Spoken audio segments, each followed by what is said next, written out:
Welcome to this video about how to plan a wedding. At the end of this video, you should have a good roadmap as to how to plan your wedding. We will teach you each step of your planning and you should be more efficient and stay on budget. The best part is by following our instructions you should be less stressed. You may even enjoy the planning process. There is a lot of valuable information, so we will break the order down in easy to follow steps. If you watch until the end, we will share our number one secret to getting your wedding plans started on the right foot. The first phase of planning a wedding is the analyzing phase. The planning phase is when you lay the foundation for the boring business part of planning your wedding. The first step is to think about your overall budget. You and your spouse will need to decide what is the maximum budget. Your goal should be to spend less, but you will need a maximum budget in order to estimate how much you will be spending on each aspect of your wedding. The next step is to create your guest list. In virtually every time, the biggest expense for a wedding is the food and beverage cost. It is also the most fluid expense. Let me explain exactly what we mean. As an example, if you invite 100 people and your food and beverage cost is $100 per person, that means you would spend $10,000 on food and beverage. And if you only have $5,000 to spend, you have two options. Option 1. This is to go to a venue or caterer where the food and beverage is $50 per person.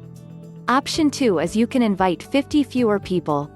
You need this information before signing any contracts. It will also be useful to have these budget amounts so that you don't overspend and you get disappointed. A good tip is to open a wedding bank account. This will assist in tracking your expenses easier, and if you have anyone contributing to your wedding, they can easily make deposits into this account. This will avoid you having to go to them every time you need to make a purchase. Also, it will help keep you brutally honest with your budget, because when that account runs out of money, you won't be able to spend any more. Also consider creating a separate wedding email address. You will more than likely get inundated with information and offers during your planning process.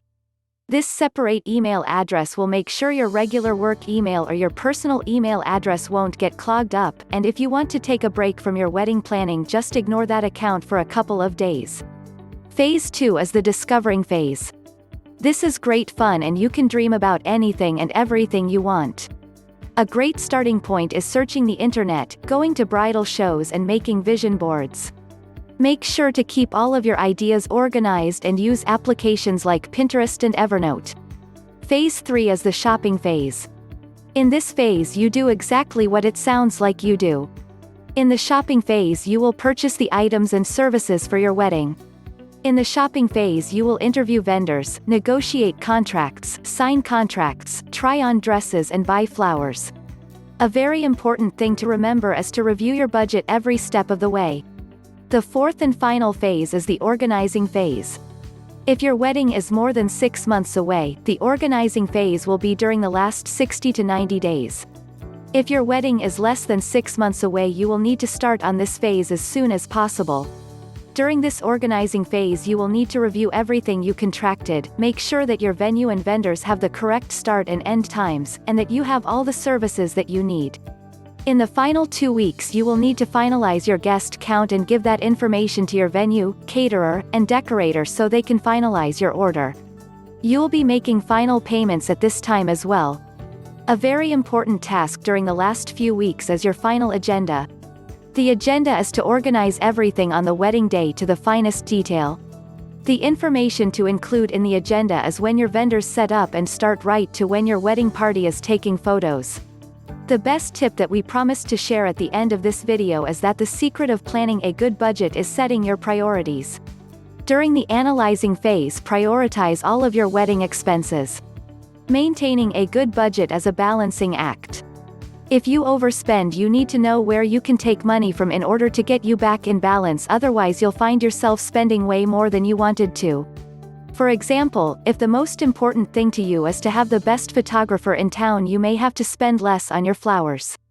If your flowers are the most important thing for you, you may want to invite fewer guests so your food and beverage bill is less. We hope that you found this video useful, and if so, please click the like button below, share it with your friends, and be sure to subscribe. Thanks for watching, and I'll see you in our next video.